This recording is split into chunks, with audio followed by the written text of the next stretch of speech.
Hi guys, it's Hitanjani from Bindaas Bollywood Dance Company. Today we have Sarayi and John from Sarayi Belly Dance. They're some of our favorite artists. You guys have seen them perform all throughout Australia anyway, but instead of me talking, I'll pass it over to them. Welcome, Sarayi and John. Thank you so much for joining us. And you both look amazing. Hello, Hitanjani. Hi, here. Thank you so much. And you look amazing as well. You always do your best. Beautiful.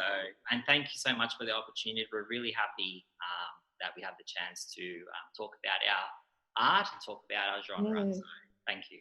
No, I'm really happy. I mean, I think those of you that are listening or watching, how we met Sarayi and John is, I think it was about 8 years ago or just over 8 years ago. It was a festival in Clayton, I think. Clayton, correct. Or yeah. Oakley, yeah. So I remember seeing both of you perform and it was so beautiful and we couldn't not talk to you guys. It was just such a beautiful performance. That day was so hot. It was probably 42 degrees, Yeah. remember?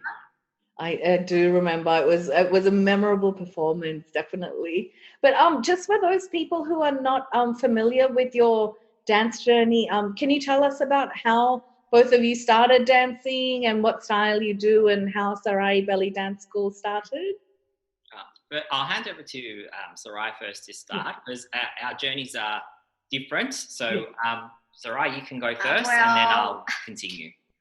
Where can I start? Well, it was just, look, my passion was really Latin American dancing. So I wanted to do something with the family. So I took my family, my husband and my 2 children, Latin American dancing for 6 years. We loved it. Wow. It was once a week, every Thursday in Dandenong.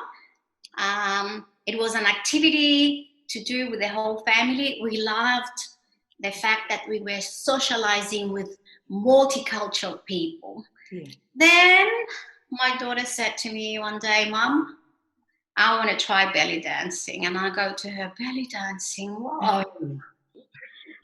Do you really want to go belly dancing?" And she goes, "Yes, I already booked ourselves to go for the first class in Tuesdale."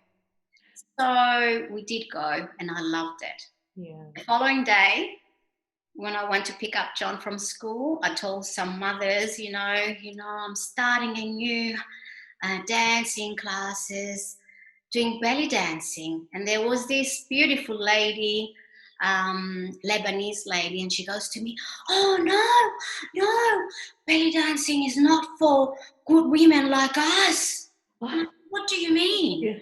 She goes, no, because, in some cultures, they don't really accept belly dancing. And when I went to uni in 2000,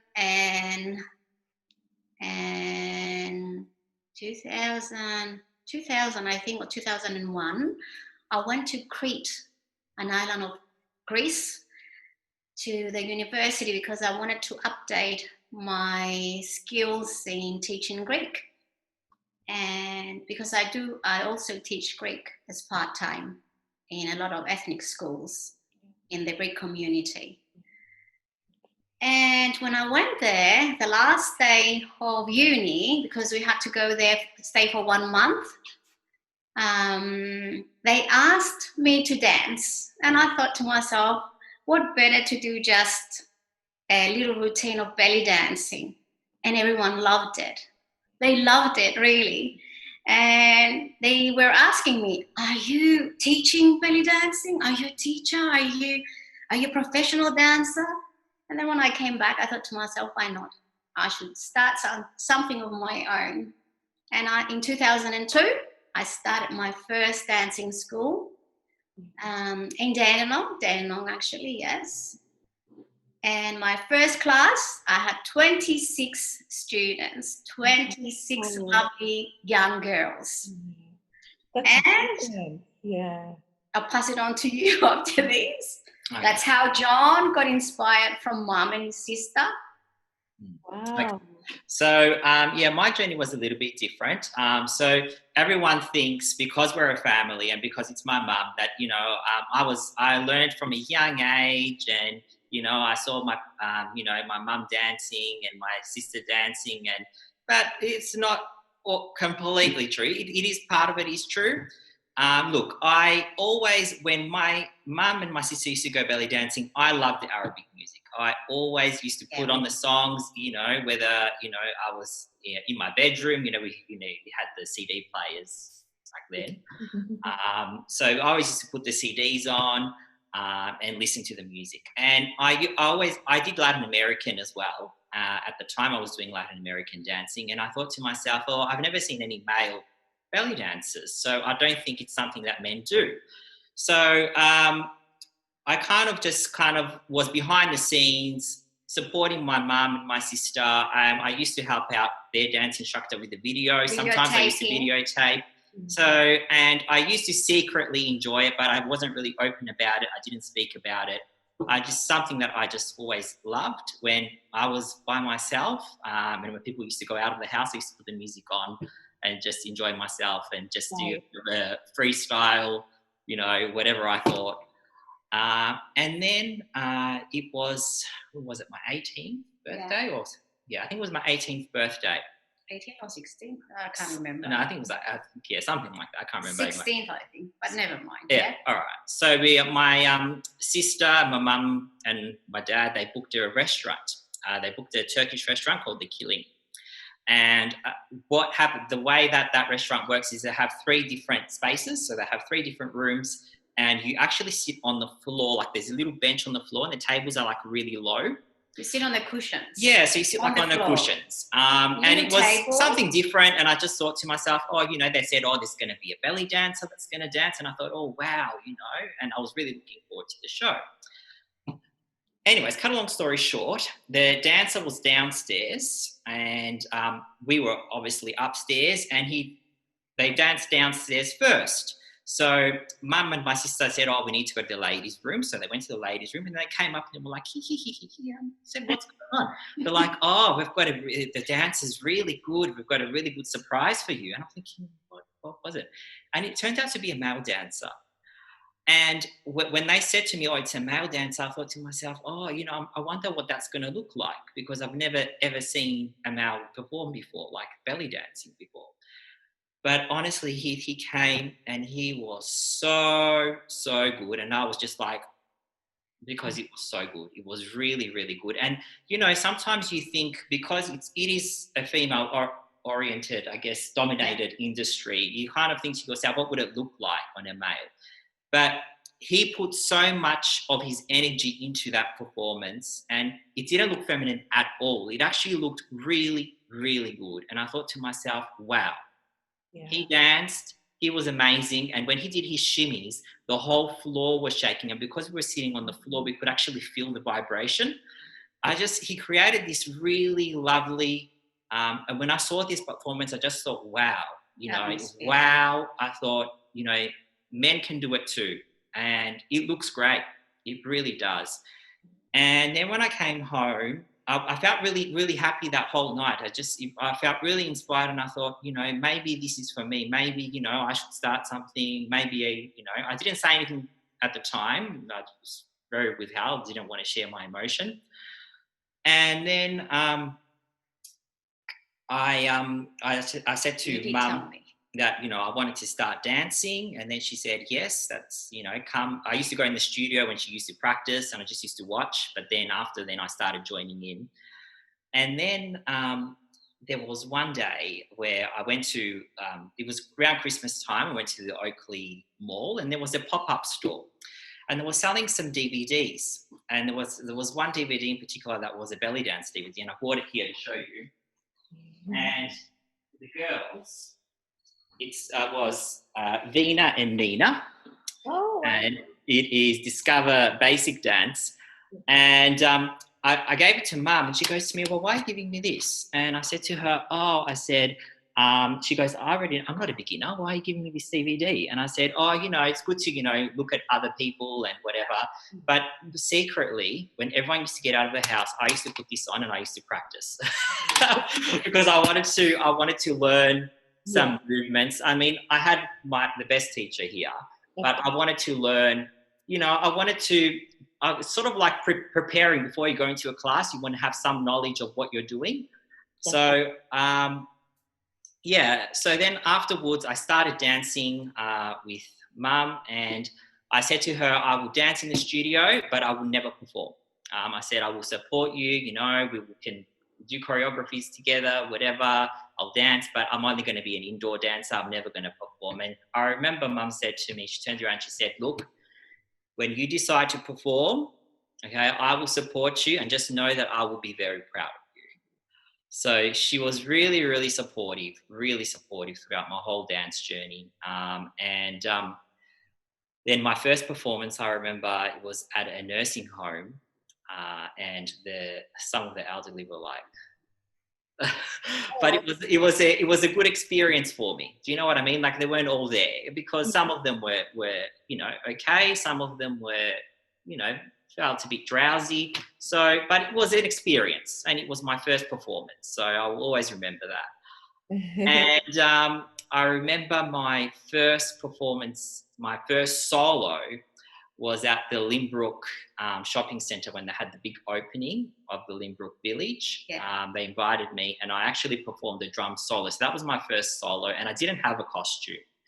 And I remember I performed in a t-shirt, a white t-shirt and white pants, and I had this silver sash around that was handmade. And I danced. And ever since that day, I had so many people come up to me and say, oh, we really loved your performance. We really loved your performance. Well done. Well done. Oh, we didn't know a man can dance like that. Oh, that's so good. That's so good. And then after that, we wanted to really focus on the Egyptian style of dance. So we did have an instructor who is a really good friend of ours, Michelle, and she came and she helped us out for 2 years. And this was before we went to Egypt. So she actually taught us the Egyptian style. So she put the wheels in motion, and she taught us some really, really good technique. And I'm so grateful, because she was a really kind and really generous teacher. And I remember, because I was a male dancer, I didn't really, you know, I didn't know if she wanted to teach, you know, us, because obviously I'm a male. And she said, oh, look, I'm happy to. And she actually showed me DVDs of other males dancing. And she had been to Egypt, and she said, there's so many males that do this genre of dance. And I saw DVDs, I saw videos. And also then Facebook came out at the time, and there was a group that was specifically for male dancers, and I joined that group. And I remember it was just good to see other people. It was just like they would just post their videos up, and it was good to see other dancers around the world, because in Melbourne there's not that many males that do dance, that belly dance. So it was good to have that connection to the rest of the world and see what was happening. And then in 2000, when was it? The first time I went to Egypt, I can't remember. 2000. Look, when we started our own business, it was as a school teacher. It was my duty of care to really know the Egyptian style in order to say that I am a professional dancer. And when I started that little school, I was an amateur. I didn't know the Egyptian style, I'm going to be honest. So training in Egypt taught us a lot of things. It was a lot of hard work, you have to really understand the music in order to dance and choreograph your own choreographies, you know. So when we went to Egypt with John and my husband, the two of us learned from male first. Our first teacher was a male dancer, but we learned so nicely from him. And after that, we had another American dancer, Jelena, we really adored, really. John and me learned a lot from her, from instructional DVDs. But you don't only learn from the DVDs. You need to put a lot of hard work, a lot of hours, you know. And in this particular kind of dancing that we're doing, it is not acceptable in some cultures. Like if you go to Egypt, there are dances that they're not talking to their families because they decided to do belly dancing, and it's not accepting in some parts. I'm not going to look. It's not. It's in the culture, and I understand that. So I think we are lucky that in this country we can dance whatever we like, and no one can judge. No, 100%. We also learn with John, in this kind of genre, you have to have a thick skin. When I'm dancing with my son, this is my time on stage. I don't care if anyone likes it or not. It's my time. It's my duty to deliver. I don't care if people misjudge me or they think of me otherwise. If you want people to respect you, you have to respect them as well. And when you choreography and it comes from here, then everything will be fine. That's what I'm teaching my students. Yeah. And with John, this kind of genre of dance that he chose to sort of follow, it was a hard journey. Because for male dancers like ballet dancers, male ballet dancers, or Latin American dancers, there's a stigma for male dancers. But John had a gift, and it shows on stage. It does, yeah. His passion, and we love male dancers because they were our teachers, and also female dancers. But I believe that for all male dancers, it's probably a little bit harder for them. Yeah. I don't know. Look, I think, as you said, yes, you have to have a thick skin, definitely. But that comes with time, and that comes also with experience. At the beginning, I guess I wasn't very sensitive, but I think dancing taught me a lot. And as I do agree, you do have to have a thick skin. At the end of the day, you have to just say to yourself, this is who I am. This is the way people see it. Accept it. But just know that you're there to dance. You're not there for people to judge you in your personal life. Your personal life is your business. And what you do is your business, but you are there. The guests have invited you there to perform. And if you perform well, at least people will say, they might say whatever they like about you, but they'll say, oh, but he danced well. So I think I'm really just putting my energy onto other things. I know some people are going to like it, some people aren't going to like it, and that's okay. And I accept that. But at the end of the day, you just have to say to yourself, I've always, when I got into this genre and when I go onto that stage, I'm the type of person that if it's not good, I'm not going to get up there. I have to work just as hard and even harder than some of the females if I want people to like it and if I want people to respect me. I think some men, in a way, have it a little bit easy because when they see a man perform, sometimes the standard is lowered a little bit and they say, oh, it's a man. So the people get really excited and they're like, oh, they don't really emphasize so much on the technique. They're just really happy that a male is dancing. But I think for me personally, I think technique is really important. And I think that, you need to be at your best when you go on that stage. You need to be at your best. Yes, there will be times when you're going to dance beautifully and people are going to love it. There will be also times when you're not going to deliver to the best. And there are many times when I haven't danced and I've watched it after and I felt really upset. And I'm sure as a performer, you can relate. And, there's some times when it's our night and we shine and, everything goes perfectly. And other times when we come home and we're thinking, oh my God, I can't believe I did that. And when we watch it back in the video, we're like, oh gosh, was that me? Oh. But you know what? We learn from those experiences. And also I think for all dancers, we learn every day. Yeah. Something new. You can never say that you know everything. Yeah. And another good thing, it's good to learn other genres of dance as well, like ballet, flamenco, or Bollywood, Latin American. It's so beautiful. It is, yeah. All genres of dance are so nice. Yeah, and I think that's how you grow as a dancer and just as a person as well. Same thing with life. You never stop learning. No matter how much experience you have. Yeah. And it's just, you know, you only get what you're doing only becomes much more beautiful and stronger when you learn about the other different things, and in our case, the techniques. And I was just going to say, when I watch both of you perform, your techniques are so on point. And I think because you've had so much different types of training, you've had training from various people. Yes, we love to train with different people, people that we think that they can offer something new to us, something fresh. I don't like to have a show and repeat the same choreographies over and over. And to be honest with you, if I dance to someone else's choreography, it will never work out with me and John. Unfortunately, that's how it is.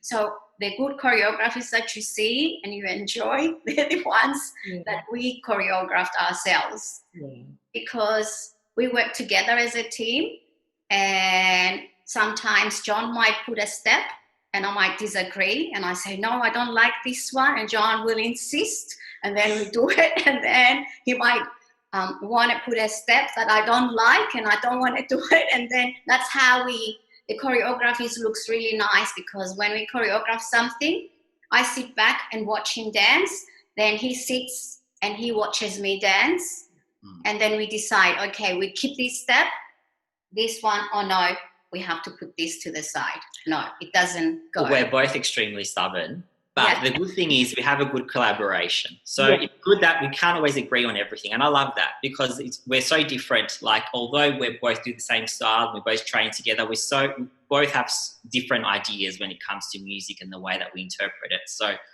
I think it's a really good collaboration. Sometimes, you know, when I get stuck on something, she'll come in and she'll go, yep, we'll do this here. I'm like, oh, how did you think of that? You know, so it was like, I wouldn't know what to do there. But yeah, no, it's really good. It's a good collaboration. We kill each other every time we do choreography, but at the end of the day, the choreography works out and it looks good. So that's the main thing. No, I absolutely love the choreography both of you do. And because it's so elegant, and it's got all the different elements of elegance and tradition, and it's not like you mentioned this before, sometimes there is like certain people have a different view on belly dance. There's so many misconceptions. I actually wanted to ask you about that, because there are so many different misconceptions about belly dance. Some people think it's just all about being provocative, when it's not. It's such a beautiful art form. Yes. How do you generally handle that? Because your choreography is it's just stunning, like visually stunning. I was just knocking, sorry, because I'm going to say to myself, I want to answer this one. Yeah. With the thing is, we can talk about it, we can try and educate people, but when people go and then look on YouTube and they see something, they might see a dancer and then they might compare, they might just see one person, and that's one person's interpretation. And I'm not going to criticize a dance brother or a dance sister, but everyone has a different technique and everyone has a different style. Yeah. So they watch one person and they automatically assume that you're the same. Okay. Everyone has a different style. And the way that, if you want people to respect your art, you have to show them, we can talk about it, but it won't be as effective. You have to show them through your performance and through your dance. I remember, I'm going to talk about a dancer that I admire, because I'm going to actually send her a link of this interview later when we finish. But Jelena is an American dancer, and she's had a lot of training in Egypt, and she's one of my idols. And the reason I idolize her was because when I watch her dance, she does the classical oriental so well. She adds so many extensions, and it's so beautiful. And, you know, she is what, you know, inspires me. She's just such a positive inspiration, because her dancing is so beautiful, and I just look at her and go, wow, you know, that's what I like. And she used to direct belly dance superstars, and she actually taught, because she's an American based dancer, so she taught America and she traveled the world as well, but she sort of brought this real, you know, this positivity into the dance. Like, she tried to change a lot of people's minds about it because of the way that she presented it. It was decent and it was beautiful and it was full of technique. She was very, very technical. And I think it's really important that, you know, dancing comes from here. You have good technique, you have self-respect, and you always present it in a really positive way. So the other thing we wanted to talk about is the costumes. So when I first started as a male dancer, it was really hard to have someone make me a costume for dance. Yeah. So at first we were like, I used to close my eyes sometimes and I used to kind of imagine what I wanted my costume to look like, but I thought to myself, who's going to make that costume for me? So I went on the internet and I looked up, and there were some people that used to make them in Egypt. I emailed, no response. But this was before I went to Egypt. After I went to Egypt and I got to know me, it's different, because when they see you, they make it for you, it's fine. They measure you, it's all good. But beforehand, it was really hard. So the first, my first outfit was done by my mum. I didn't know anything about sewing. All I knew was teaching, because I'm a school teacher. This was my sash that used to go around my trousers. We won't say pants. That goes around. Yeah, the trousers. Because I didn't know for men. I thought, look, he's not a woman. He's a male. I have to dress him in pants and top. Like the women used to wear the bra and the skirt. So this is the first thing I made because I didn't know. That's gorgeous. Then we looked around, we couldn't find anything. Yeah, so then we wanted something, obviously we wanted something to match the sash. So this was the top. And so I know our male dancers would love this, the style. It's gorgeous. And I thought to myself, no, John is more classy than this one. We need to make something really nice. So this is the back of the I vest. made him the first costume, handmade by me. Wow. Oh my gosh, Sarayi is so talented. It's all done by hand. Wow. So this is actually a snake coming out of a basket. Yeah, I can tell. It's this beautiful. Because this is the bolero. We call it bolero, or the top for a man. Mm-hmm. If you were doing flamenco, you'll know that this is a top for males, right?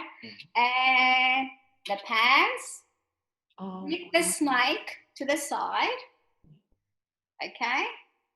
That was my first costume that I made. Oh, Sarayi, amazing job. You're so talented in many ways. I was so proud of this one. I said to John, it's don't throw this away. No, never. I Don't be silly. probably spent 3 months after school. At night time, I used to sit there on the couch. Yeah. Because it's not easy making stage costumes, especially when you're doing sequins and beads. Absolutely. Yeah. This took months. Yeah. And then when we went to Egypt, then once the designers met John, they decided, because I said to them, look, I want John to wear something that matches my costume. Yeah. So that's how we have matching costumes. Yeah. And also because we dance together, you don't want one person to wear one and then someone to wear. Just I know. Yeah. Nice, elegant, And also going back to your thing about the misconceptions, the reason I showed you the costumes was because the costume does make all the difference on a performer as well. Yeah. See, if you close your eyes and you want to see, well, how do you want people to see you?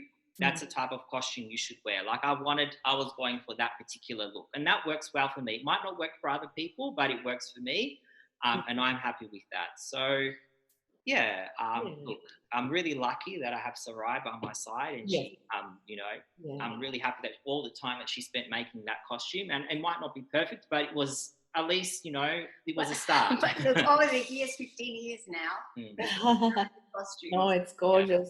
And I have to say, I really admire the way, you guys work so well together. Sometimes when you work with family members, like I know there's always up and downs, and like you mentioned about the choreography, different ideas, but the amount of years you've spent working together, teaching together, performing together, it's so beautiful, and it's very inspiring for other people as well. So hats off to you guys. Congratulations on all the success so far. You too, Yeah.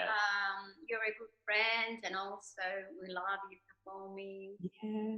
But I was going to say, tell us about your concert, because I think that's such a vital part of your belly dance school and what you do, and it's such a kind thing that you do annually as well. you learn slowly over the years. See, nowadays with the technology, the stage looks so different. For me, I take the effort every year to put all that material up and make the stage nice and for everyone to enjoy. And for you, the performers, when you come to have this special, nice place where even if you take photos or videotaping, you look gorgeous. Yes. Right? When it comes to the children with cancer, it breaks my heart and also John's when we go to the Royal Children's Hospital and we see them sick. Yeah. And as school teachers, because we love working with children, my life is children, that's it. I can't imagine my life without children. You know, all my life I've been a teacher. Now John is following my steps. He's a teacher too. So children mean a lot to us. And we thought first we started with disabled children, then with breast cancer. And for the last 10 years now, we're working with children with cancer. What can I say? Every Christmas we go to the Royal Children's Hospital. Sometimes we do a workshop there. The children can't attend, but what happens, they put their camera and they're watching us on TV. And if you are meeting, as other times I said, it's health-wise, financially, their families are suffering. You know, they don't have the money sometimes to buy lunch. For example, for a mom who's got 3 children and one of them is suffering from cancer and she's taking that child to the hospital for the treatment for a chemo, and then the other 2 are waiting there. Lunchtime is coming when they need to go to be fed. No money to pay for takeaway, you know, no money to travel, take the bus to take them there. So every little bit that we do with our shows, we help them. And over the years, if you find out the amount that we manage to give to them, it's quite a large number and they do appreciate that. But we're not doing it to say, to get that, oh, thank you for helping. We really want to help them. We do, honestly, we do. And over the years, I realize now that not only that we want to help them, but we also want people to love all genres of dance. When I started my shows, it was just belly dancing, nothing else. Now, as you can see over the years, over the last 15 years, I started bringing all genres of dance, Latin American dances, Bollywood, Indian classical dancing, Greek dancing, ballet dancing. It's so beautiful, you know? And I say to myself, okay, these people will come and donate $20 for the ticket. These $20, I want them to get something from these beautiful dancing people, you know, see them and enjoy them. And then maybe in the future, they might start one of your classes, or they start belly dancing, or they start Latin American dancing. You know how many people after the show, they come and they say, oh, you know, I love the Bollywood dances. Oh, I'd like to take a class of Bollywood dances. Can you please, do you know anyone who teaches Bollywood? Or do you know somebody who teaches Latin American? It doesn't mean that they're all going to come belly dancing. And I don't know, in the last 5 years, our last 5 concerts, I think they were the best. Actually, since 2012, we started really. I think that was the first year you guys joined us. Yes. Yeah, that night. 2012, we started really shows. getting a good name. It's not only the name, but with our teaching, we earn our money to put food on the table. Dancing is a passion. Yeah. For us, well, we do get a lot of gigs, but this is over the years, right? When we started, it was just a passion. Slowly, it gets into a business. But from our dancing, we want to give to the people that they need this extra help, you know, this support financially, whether it will be somebody who needs to have an operation, or whether it's a bushfire and they need some money, you know. That's the way we want to help people. With the dancing, it's a gift from God. That's how we take it. It's a gift. I'm not the best dancer, but I want to pass on this legacy to John, to my daughter, to my grandchildren, and to my beautiful students, because they have the heart of a gold, all of them, you know. I think it's such I want to pass these on to sort of be able to, with their technique and their dance, to be able to help people that they need this extra help, you know, financially, emotionally, physically, you know. It's a big thing. And even if you're dancing home and you see 62 people, old people, 80, 90 years old, they're sitting there every day, it's the same thing, no one is visiting, you know, they get bored. When they see us dancing, you can see how their faces shine, you know, they're so happy and excited. If we go to school and we do a workshop, usually don't mix dancing with school. I'm sorry, I shouldn't say that, but this is something very private that we don't share at English school, you know. I don't say I have a passion for dance. I might say I have a passion for singing, for writing, you know, for gardening or something, but I will never say dance. For me, it's a bit different for me. I tell them that I'm a dancer, I just don't tell them what I do. This is one reason I don't have a Facebook. John has a Facebook. I've got the website, it's okay for the big school. Yeah. But I also have a small Greek school. Yes. That I teach with John, ethnic school, because I've been an ethnic teacher for a long time after school. I also teach for the Greek community. I started teaching children that for the church. Okay. I started teaching first the preps, and then slowly over the years they gave me the high school, and I was a preppy teacher and also the high school teacher up to year 10. And then I decided after 20 years of teaching ethnic schools to start something of my own, more modern, without all those rules that the ethnic schools have. I'm sorry, I don't push my students. I just want them to love school. They come to school if they really want to learn how to speak Greek. How to communicate. I don't want the parents, I don't like the idea of the parents pushing them to come to school. At English school, it's different. They need to learn, for example, science or maths or English, whatever. Yes, fine. They have to. We all have to. But when it comes to a language, if they don't like it and because the parents want them to learn,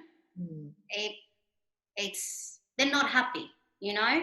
So the school that we have now with John, we started this ethnic school 8 years ago with John. We have about 25 students. It's a small school, but everybody loves coming to school. We teach like the English schools. More free, a lot of respect. And we love it. No, I think it's fantastic. And it's cut in between two, dancing and teaching. And students stay with you. It's the same as dancing, same as language. Students stay if they love the teacher as well, not just what they're learning. Students, we did Yeah. We did tell them that we do belly dance. But at English school, personally, look, it's never. just, I've never said anything. I don't know, John. Yeah, well, look, I haven't told them, but he had the a bad reason experience. is, it doesn't matter. We won't share that. Share it, doesn't no, matter. that's fine. So look, I think with, you know, that there are misconceptions about it. And yes, if someone does ask me about it, I'm not going to lie and say, no, it wasn't me, it was my twin brother. I don't have a twin. I'll say, yes, it was me. And obviously, you know, then we can have that conversation. But there was one time when I was working as an emergency teacher. I didn't have a full-time job at the time. And they actually videotaped my performance at a festival. But then after the students actually, they all came and they said, oh, Mr. I really loved your performance. Well done. You know, we saw you and we said, wow. Because I was really worried. I thought, oh my God, what's going to happen? You know, because obviously when, you know, year 9, 10 see you at a festival, but not like, the teachers though. Not the teachers. Yeah, and I think it's down to education. And it's more to, you know, they're going to go and tell their parents, oh, such and such is a belly dancer. And then, you know, they'll tell their parents. And then if I had the opportunity to just sit with everyone and tell them about it and show them my videos, and then they could see that I don't do anything wrong, but it takes time and it takes effort. And, you know, I kind of just thought it's just easier if I keep those two separate. Yeah. You know, your work life and your private life are two different things. If they see you perform in public, that's great. If they don't, then you don't have to mention it. But yeah, I think if I get given the opportunity, I will explain to them and talk to them about it. And I think it's important for them to know as well and be educated about it as well. So. I'm going to be honest, but if I see a student of mine coming to the show and watching me, I'll panic at the beginning. But then I'll think to myself when I come home, look, I was decent. I did what I love. Yeah. Well, that's it. Yeah, you're passionate about it. Yeah, and I think you know, again, it can be inspiring because you never know who you will motivate. You'll never know whose heart you'll touch. There might be a million other Johns who dance in their living room when the family's out. You know, exactly. You never know. I actually wanted to ask you now that because you've talked about your teaching job as well, not dance teaching but school. Because of this whole pandemic, like everyone's homeschooling their children, how are you finding that? And do you have any like advice for parents or even other teachers from your experience? Yeah. So look, it's not an easy task. I think at the beginning it was more challenging because it was unknown. It was new to us. We didn't know how to approach it, what to do. But then as the weeks went on, we kind of got more experience, we got more comfortable with it. It works really well with some students, and the students that were really motivated at school, like they're still motivated online as well. So that's really, really good. For other students, it doesn't work as well, especially for students with special needs. I think for them, they really need that face-to-face, and it's really, really challenging for those students. Yeah. The advantage with remote is, for me personally as a maths teacher, I do all my videos online. So basically I pre-record everything and I put it on. So if they miss something, they can go back and watch it whenever they want. And then they can, during class time, I'm available online. So all they have to do is click the button like we have now Zoom, and they just say, Mr. I, how do I do this question? And you don't say never, silence, quiet. Yeah, sometimes I haven't said it for 6 months. Sometimes it's really nice and quiet. Sometimes you might have a few students come on. On remote, nothing. Everything is quiet. But it's very quiet. I mean, our voice is intact. We haven't had to raise our voice. But then, look, we miss this face-to-face. Yeah, it's not as effective. But at the end of the day, I guess parents just have to encourage their students to communicate with their teacher. That's the main thing. And just, you know, if they have any concerns, they can always contact us, and, you know, we're happy to help. And also, they might not attend, and it's nothing we can do about it. Yeah. And when you can send a message, test, then the parents might complain. And then they have to understand, if they're not following the instructions, if they're not watching the videos, they will. And for a lot of people, they had to really grow up a lot earlier than they would normally, like, you know, because it's all about being an independent learner. And a lot of students, especially at a young age, it's really hard. They don't have that skill yet. They still, I feel sorry for them. I think we should go back. Yeah, look, we will. They will be going back in term 4. It's not fair on the children. They will be going back in term 4 at a stage all return. The teachers, I think we're getting used to it. But I think that the children need their teachers. And I definitely think face-to-face teaching. Yeah, and I definitely think that next year with our planning, this year at the end of the year, we'll do our planning for next year. Teachers should keep that in mind, that students will have gaps. Yeah. So we know that, next year when we teach those particular topics, we really need to go back to the basics and just make sure that they're comfortable. Especially maths and science, it will be very hard for them to pick. Definitely. But, look, I think it can be done. It can be done. But as long as, we're all aware of it, we don't know about it. We have to be positive. So at the end of the day, I don't think the parents shouldn't worry. They're doing their best. They're doing everything they can. I speak to parents all the time. I know that they're under a lot of pressure. They're under a lot of stress and they just feel that they have to do everything, but they don't, because they should just divert things back to us as well. Like, just make sure that your child is, watching the videos, asking the questions, doing the work when they're meant to, and it's all fine. Like, they don't have to know all the answers. Exactly, yeah. So I think asking questions is so important. I say that to my students all the time. Every time we log on for a Zoom dance session, the first thing I ask is, how was school today? How was your school week? And they'll say, oh, I didn't get this, I didn't get that. And I always have the same answer for them. I say, just email your teacher or click that, whatever you click to have that chat with your teacher, you need to ask, because at school they do ask the questions. They do. When you're there face to face, you can see them and questions. You can, walk around and see what they're doing. But when you're on remote, we don't know. Yeah, we don't know. Exactly. And you can, we rely on that face-to-face interaction, because when you get to know your students, you get to read their facial expressions and body language as well. And I think we're doing well. Year 7 students, the teachers didn't have the time to get to know them. It was only 1 term. Now 2 terms. Yes. You just rely on the name and what they hand in for work. Otherwise, for homework. Yeah, no, but honestly, hats off to you guys. Like, teachers, I think a lot of parents and, students themselves, young students, don't realize exactly how hard school teachers are working. So good job, honestly. Well done to all teachers out there, because it's not easy. It's not just the students that are adjusting. You guys have had to adjust. It's a major life. The parents are doing a wonderful job. Yeah, definitely. The parents this year, this crisis now, they're doing so well. Yeah. Because really, they're the ones that they're the teachers now. Yeah. Yeah. Because I think everyone's developing the skills of, things that we kind of don't have time to do usually, so it's a really good thing. But I actually wanted to ask you, final question for today.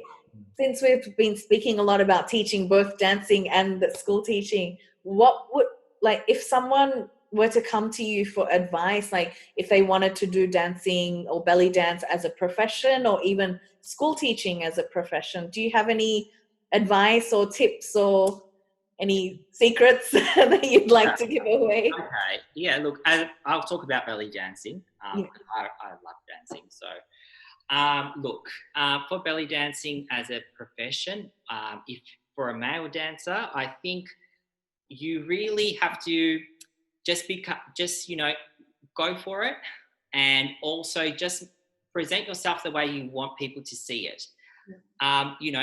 Emphasize on technique, work hard, and just be really, really happy with yourself. Just keep working hard. Never be satisfied with what you know. Always want to know more. Like, always challenge yourself. Yeah. Always keep learning. Like, I'm still learning as well. Like, I just keep learning. I never say I know everything. I keep learning. You have to keep going, keep learning, keep challenging yourself. And if you're worried about how people are going to see it, if you perform really well, people will love it.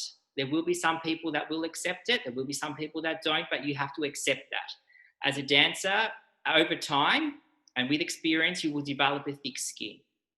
And it does take a bit of time to develop, but you will be done. And if people see you dancing well, then they will appreciate you for your skills, and they will then love you, and you know, and then your dance journey will be really, really successful. I honestly believe that. And also, if you dance and you love it and you feel it when you're dancing, and you know you feel happy, that face expression and that, you know, that emotion, it just shines through your face, and people can see that you're really enjoying your art. And one of the things that actually attracted me to your dance, Hithanjani, is your expression, because when you dance your Bollywood dancing, you have so much expression. I love it. And you know, I can tell that when you perform, you put your heart and soul into it, and it shows in all your performances. And you know, your groups do an amazing work. I absolutely love watching you.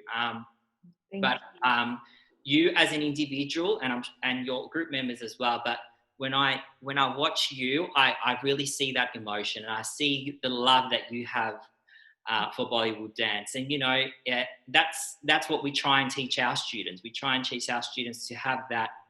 But it's dancing is something also that comes from within. So when people see that you perform and that you love what you're doing, you know, go for it. There will be challenges. Every beginning, you know, if you're going to go out there will be challenges. So you have to be prepared to dance in environments where don't expect everyone to welcome you always with open arms.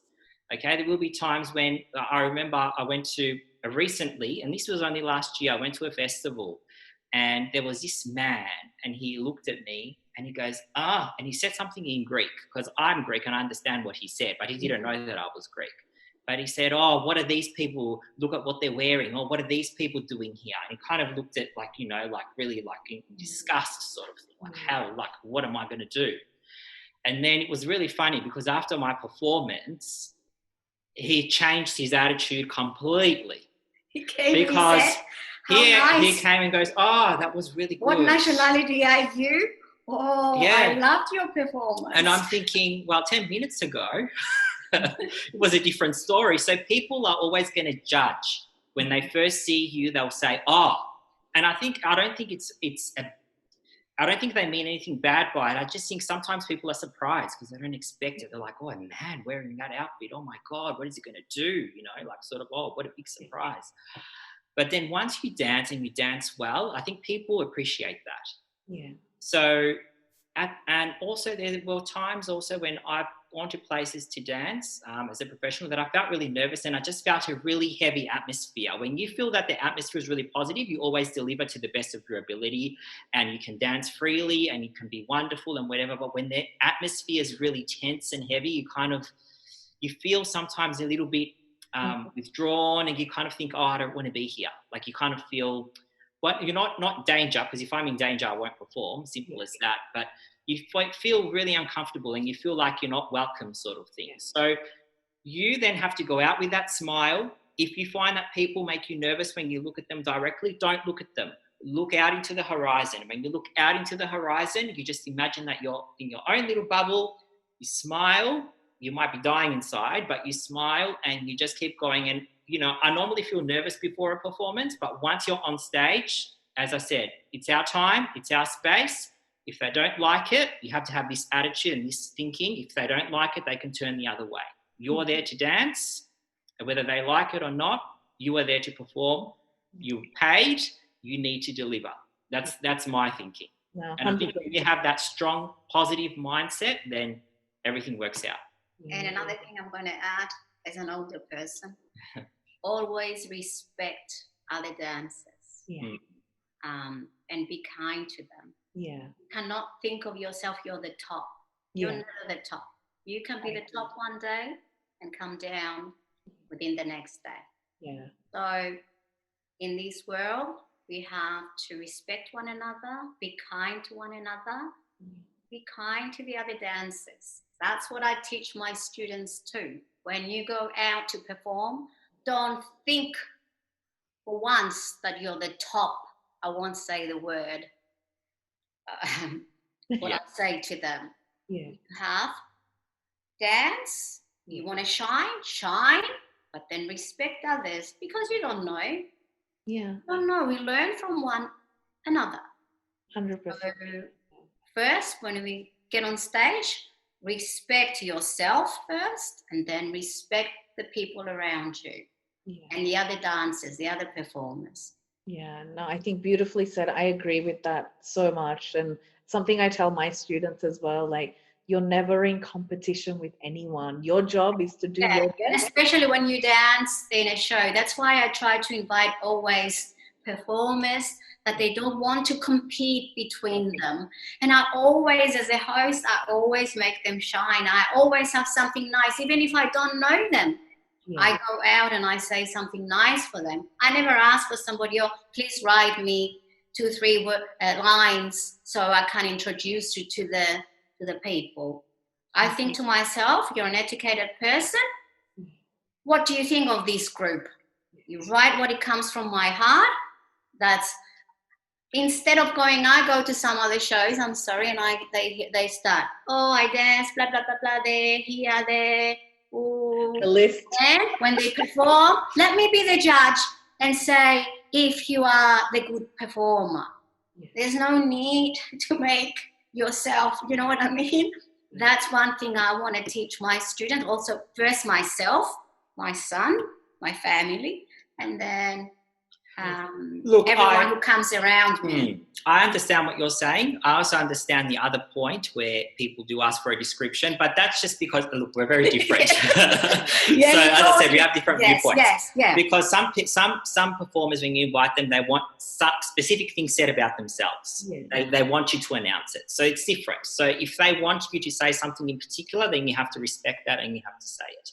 Yeah. But what Sarayi is saying is that she feels that because she knows the performers, she wants to say something that's heartfelt and it comes from her. Yeah.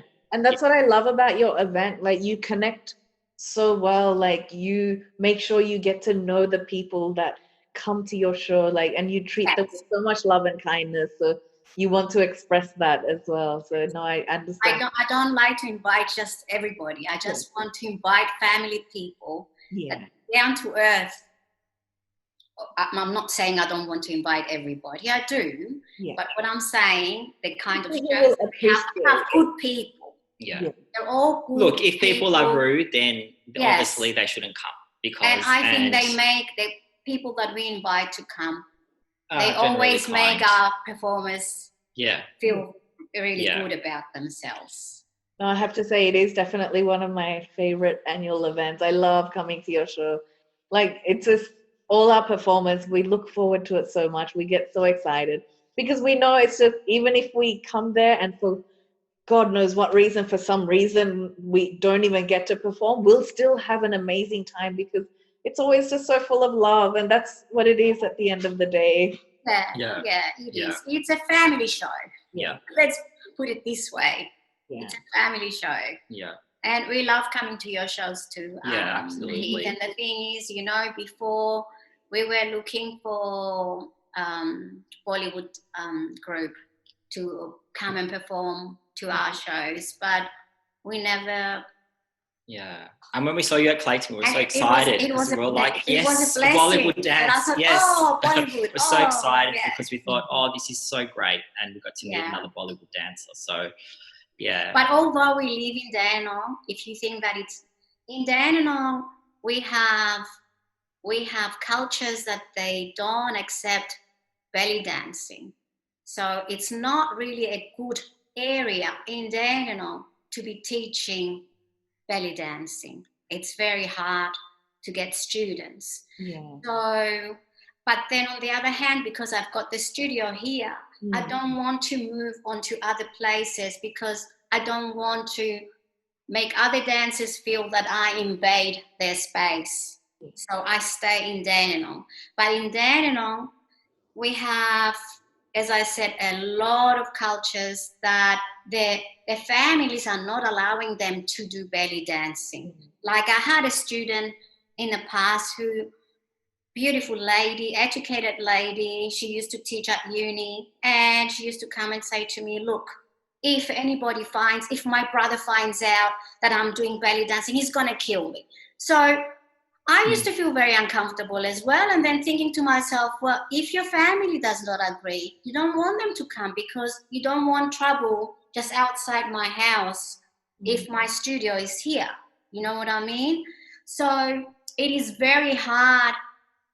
So we appreciate all the girls that they come to learn dancing in our studio, because we live in an area, as I said, in Dandenong, especially Dandenong North, where belly dancing is not really accepted.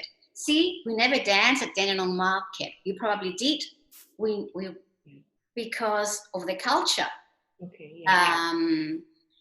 We were invited once. John will take over with this, and the lady actually who was. Look, as I said, we were talking about misconceptions before, and I just think it just comes down to education. I think if people have not seen you dance, they don't know what to expect. So I think this lady's interpretation of belly dance was very different to what it actually is. So I won't go into the comments because I don't want to talk about it. But she didn't see us dancing or anything. Yeah, but like that's the thing. Like unless I think it's really important that people get educated about it and people know what it is. And I think the best way to do it is by dancing well and by presenting it well and presenting it the way you want people to see it. And, you know, in belly dancing, there's many different genres, especially in the Egyptian style. You know, there's the classical oriental, there's the drum solos, there's the Saidi, which is danced with the Galabea. There is Owazi, there is Shabi, which is all lyrical. So there's so many different ways. There's the Andalusian. There's so many different styles. And unless, you know, you go to Egypt and you learn about the history and the culture, you won't understand. And in Egypt, they still perform the folkloric styles. So I remember when we first went to Egypt, the first time we went, we were at the President Hotel. And I was crying the whole time I was watching and we were on the balcony, and what happened was they invited a folkloric group, and they were dancing the Saidi with the sticks. And it was a group of men, and they were performing for the Chinese embassy, because in Zamalek in Cairo is where all the embassies are. Okay. So we were out on the balcony of our hotel, and we could actually see the show, and we just thought it was a public show. So we just thought, oh, they're performing. Oh, let's go downstairs. Quick, let's run and see what's going on. We thought it was like a show in the street. So we went out there and we're like, oh, we can't see. Where is it? And then it was all fenced off. And then we said, oh, we can't see it from here. So we have to go back in the hotel, quick. On the back on the balcony. But yeah, it was really nice. Egypt is... it's a place where you can learn technique. And you learn technique. There's some beautiful, beautiful instructions, both male and female. And, you know, it's... I did go to school here to learn for a couple of years, belly dancing. But when I went to Egypt, I had a shock, because I thought to myself, oh, my God, you don't know anything, girl. How on earth did you start at a school teaching belly dancing when you don't know the technique? Yeah. And I was crying the first year I went there. And I thought to myself, no, I owe it to my students. And I was in the studio 6 hours in the summertime, every day, 6 hours, sometimes 8 hours. I never used to sort of look at the clock. Practicing, and then going back the following year again for a month, and then the following year again. Yeah. Until we got to the stage where we are now. And I can't say, as I said, we're learning every day from other dancers as well. You see a nice dancer, try and get some good things from her. Yeah. You know, don't copy her, because you can never be, you have to understand that by learning, that's why I don't like to learn choreographies from other people. For the simple reason that it's not just the steps. You have to feel the song in order to express it and dance it. Because by counting the steps right now, the students, that's what they do. They count the steps. But then you have to, after years of experience, then they will understand how to dance and feel the music. And I see it with students as well. Like when you're a beginner, you know, you count the steps, but then after you see the passion come in. Yeah. And I actually see it with one of your group members as well, that's been coming to our shows for years. And she started with you first, and then over the years, I've just been watching her progress, and she's just went, wow. Yeah. I'm sorry, I don't know her name, but she's one of your girls, and she's just now. She really has a lot of feeling when she dances. So many girls. Yeah. I know. Yeah. Yeah. But the thing, and our students now shine because we are constantly telling them it's not just the steps. It's not just the guidance, the movement, the feel, you know, the expression, the face, everything. And it's, you know, it's all your hard work as well. Like they have your guidance, they have your support, and you allow them, like you're giving them permission to like release what's inside of them already anyway, and you're nurturing that. And that's the job for all of us as teachers, I think. You know, they are talented, but in order for that talent to come out in a disciplined and respectful and beautiful way, that's what the teacher does. Yeah. And respect, I think you gain over the years, and it's how you present yourself. Because, you know, as we say, it's how you present yourself in order for people to get and respectful. As one dancer said, like she gave some really good advice. She said it's like a brand. It's like, you know, McDonald's. What do you imagine when you see McDonald's? You see the big M. Like how do you want people to see you? So you have to present yourself the way that you want people to see you. Gucci, or you know, Ooh La La, or Target, Chanel or Target. What do you want? You know, have to go for the quality. But quality means a lot of hard work, a lot of pain, as I always complain of pain and hip pack, you know, a lot of pain, hip pain, legs, muscles, you know. And lots of times before our show, I am going to the physio, and then on the day of the show, I can't deliver because I'm injured, you know? Yeah. Whether it's, It's but this is with so many things kind of dance. Yes. No, it's been so beautiful talking to you. Thank you so much. We might wrap up because I think I really want to do a second round with you guys, maybe after we come out of the pandemic, because we'll have different stories to exchange as well. But thank you so much for taking the time out of your family Sunday, and just thank you for sharing everything.